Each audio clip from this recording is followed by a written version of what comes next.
In this video, we'll discuss designing fictional languages for world-building projects, and how creating an entire language doesn't have to be a daunting task with some simple steps. Hey everyone, my name is Matthew, at least that's what I'm called in English, and this video is part of a series where I'll be going through a science-adjacent world-building process step by step. Last time, we discussed designing fantasy races, and how creatures evolve the intelligence needed for establishing civilizations. If you've missed that video, the link to it should be here. For today's video, we'll be looking at language, specifically designing fictional languages, how to get started, and then make some languages of our own for our newly designed fantasy races. So, without further ado, welcome to the Worldbuilding Corner.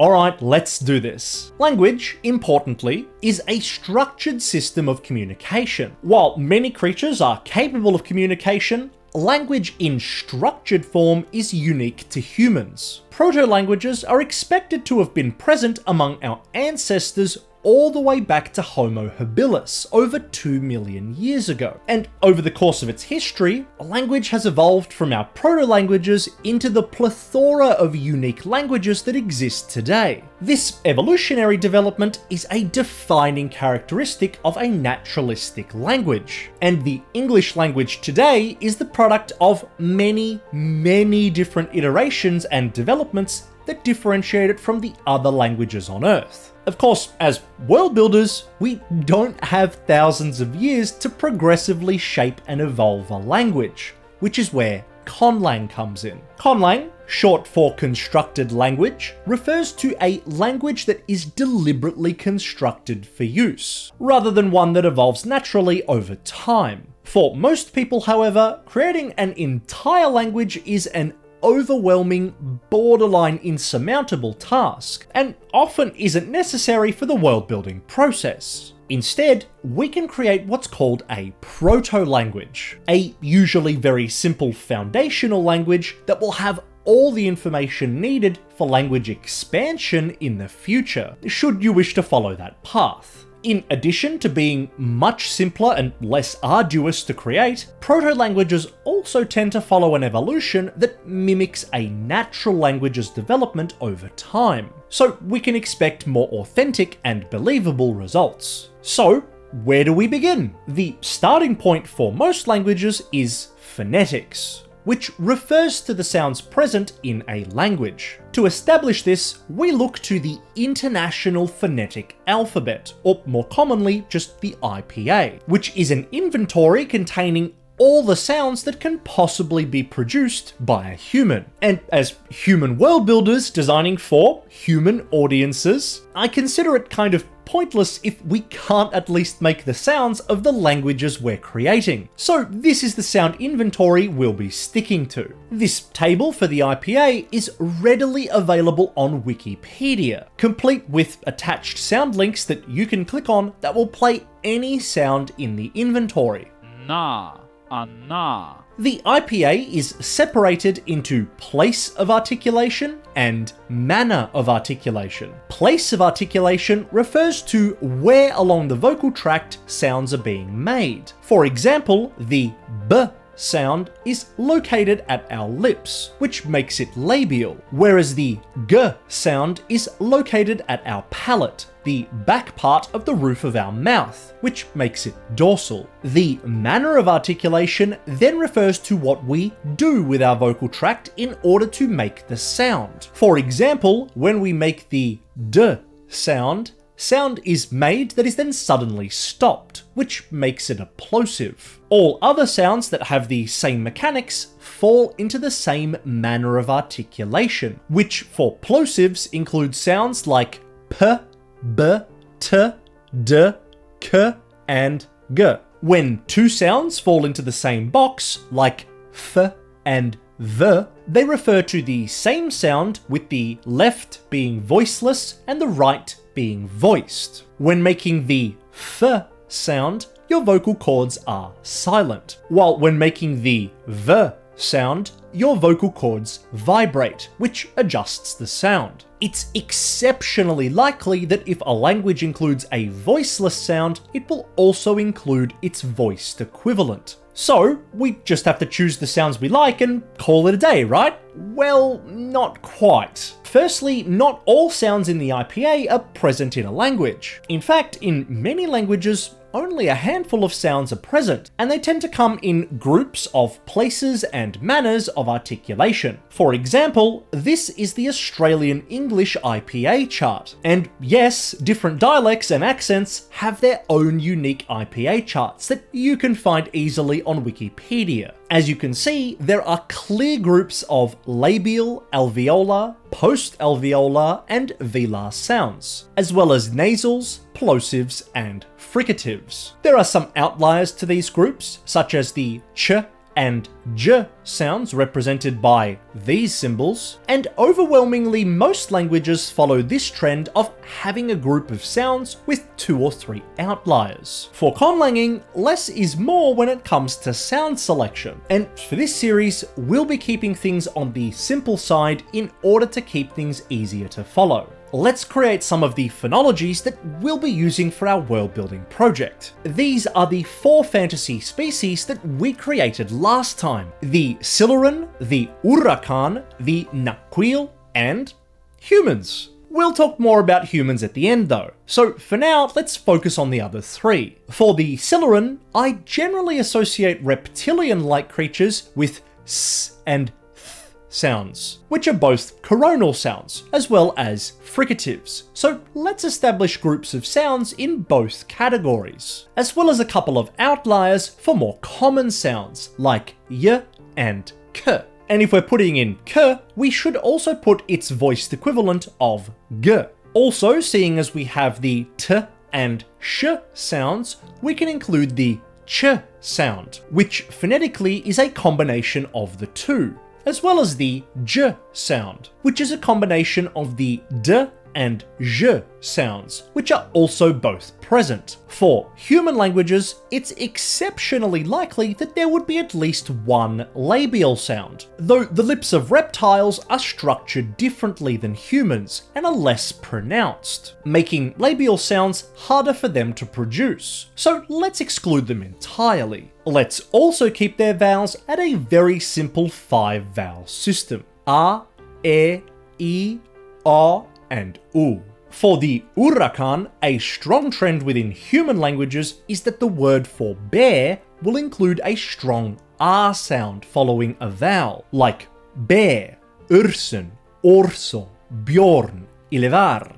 In many of these languages, the R sound is trilled, so let's focus the language around a trilled R. If you can't roll your R's, then don't worry, a regular R sound will work just fine. From this trilled R, we can create a group of coronal sounds. Though to differentiate between this group and the group within the Siluran language, let's exclude th and sh sounds, which are less common in languages anyway. These creatures also do have lips that can be used for language, so we can include a grouping for labial sounds. And now that we've done that, it makes sense to create another grouping for nasals, plosives, and fricatives. From here, we can throw in the w sound to add to the velar group, add the z sound because the d and z sounds are both present, and do the same for the p sound. Finally, we'll include the y sound as an outlier and establish a 5-vowel system. Though instead of air used like in the Siluran language, the Urakan will use a schwa instead, which is the sound used in words like about rather than about. Their language is also going to include the glottal stop, which is the sound made at the back of our throat that very suddenly stops the sound between the two syllables of na'a. Bears in real life make this sound when they're scared or in danger, which is something we'll return to when it comes to making some of their words. The Naquil have perhaps the strangest language, at least to English speakers, and I'd like their language to be inspired by otherworldly eldritch languages, the kind you'd expect from a Lovecraftian adventure. Their phonology, however, is reasonably standard, with groupings of alveolars, velars, nasals, plosives, and fricatives. They don't trill their R's, include the W and Y sounds, as well as the glottal stop, which is used in their name. They too will have a 5-vowel system, though every vowel will have an elongated equivalent, which in the IPA is noted by the colon symbol. Now that we've got our phonology down, let's quickly talk about syllables. Syllables are separated into 3 parts: onset, nucleus, and coda. Technically, the nucleus is the only obligatory part of a syllable, and it's overwhelmingly likely that it will be a vowel. The onset and coda are then any sounds within a syllable that are before or after the nucleus respectively, which generally are consonants. Syllable structure, therefore, is broken up into consonant and vowel sounds, represented by C's and V's. For example, a language with a CVC syllable structure has syllables that are always consonant, vowel, consonant. If the C's are in brackets like this, it means that the consonant is optional and doesn't need to be included. Let's assign the Silurian language a CVC structure, the Urakan language a CCVC structure, and the Naquil a structure of CCC, CVCC. With simpler syllable structures, Silurian and Urakan will be easier and likely sound more familiar, while Naquilian has the potential for some truly strange sounding words that will be harder to pronounce. Notably, while some languages do have mandatory onset consonants, codas are always optional in every language. Now we have to establish syllable stress. Consider the words suspect and suspect. The stress placed on the first syllable compared to the second completely changes the meaning of the word. The rules for where stress is placed on a word can become complicated and are likely to develop over time as a language evolves. What we need here is not an extensive list of rules, but rather a starting point. To keep things consistent and simple, let's say that the default stress for all of our starting languages falls on the second to last syllable. With our phonology, syllable structure, and stress established, we can make our proto-language proper. Importantly, we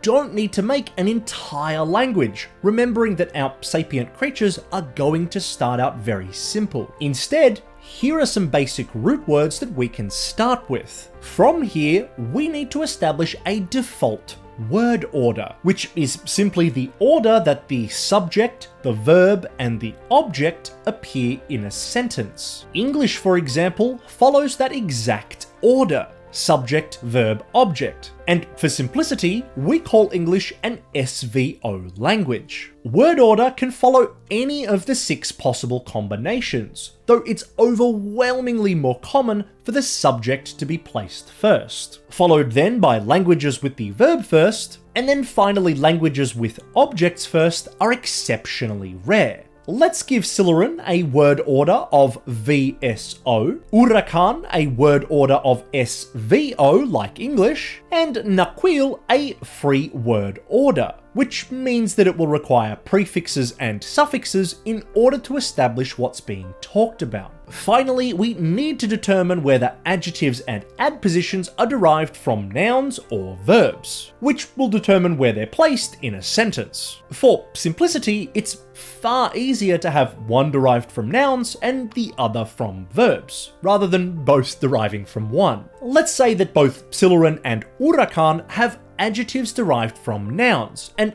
adpositions derived from verbs. In both languages, the verb appears before the object, which is the noun, and so adpositions are ordered first, which makes them prepositions, while adjectives are ordered last. Most languages also order possession, such as the cat's food, in the same order as adjectives and nouns, with the possessor, in this case the cat, being treated as an adjective, while the thing being possessed, in this case the food, is treated as a noun. This gives us these final sentence structures. Naquil will use the opposite system, with adjectives derived from verbs and adpositions derived from nouns. Though with a free word order, we don't have to worry about where the adjectives and adpositions are placed, but rather need to use prefixes and suffixes to establish connections between words and their auxiliaries. Importantly, while we've discussed a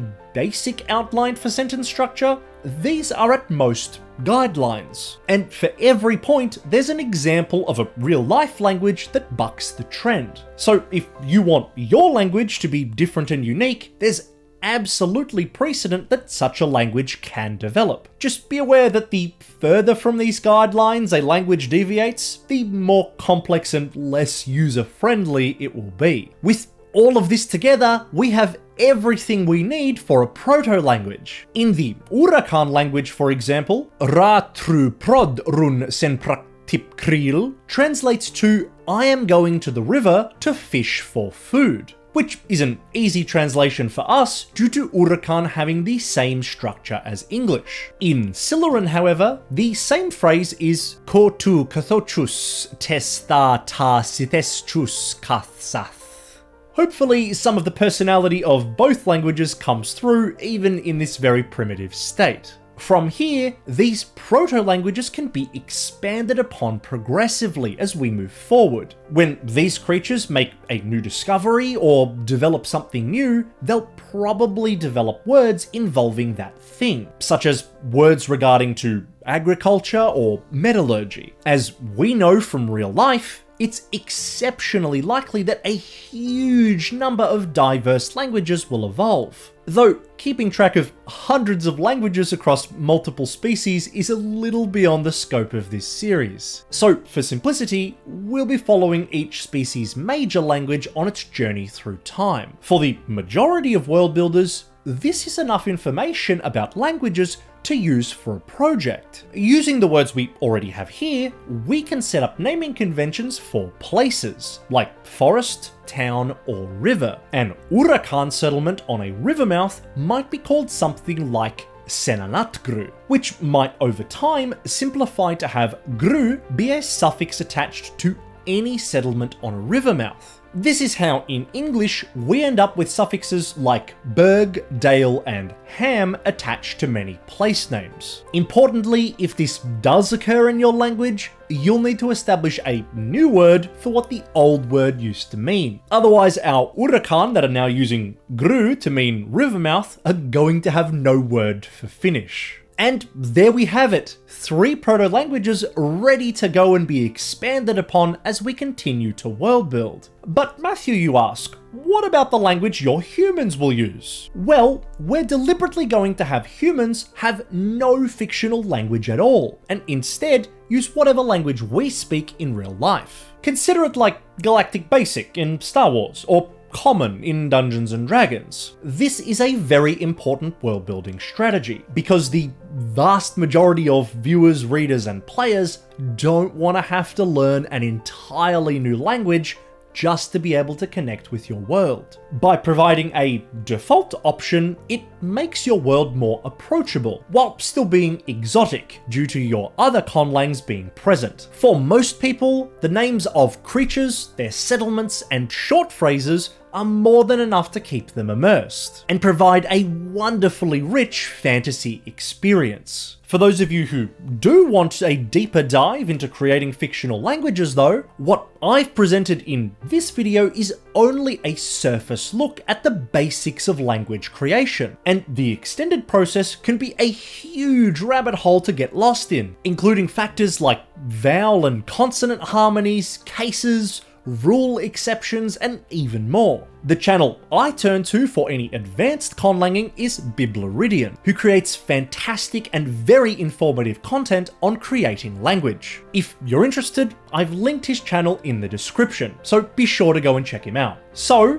to recap, Constructing a language for a world-building project requires a phonological inventory, syllable structure, and sentence structure. With a small lexicon of root words and some core rules, we can make up basic sentences that will get us started with enough language to provide names for places and things for our fictional species, and provide them with the backbone for cultural evolution. Join me next time where we'll be taking our species through the Stone Age, detailing everything from campfires around caves all the way through to the birth of civilization. You can find all the information for this video as well as other resources for world building in general over at worldbuildingcorner.com. And if you've enjoyed this video, don't forget to like and subscribe to follow the world building journey. And until next time, stay awesome.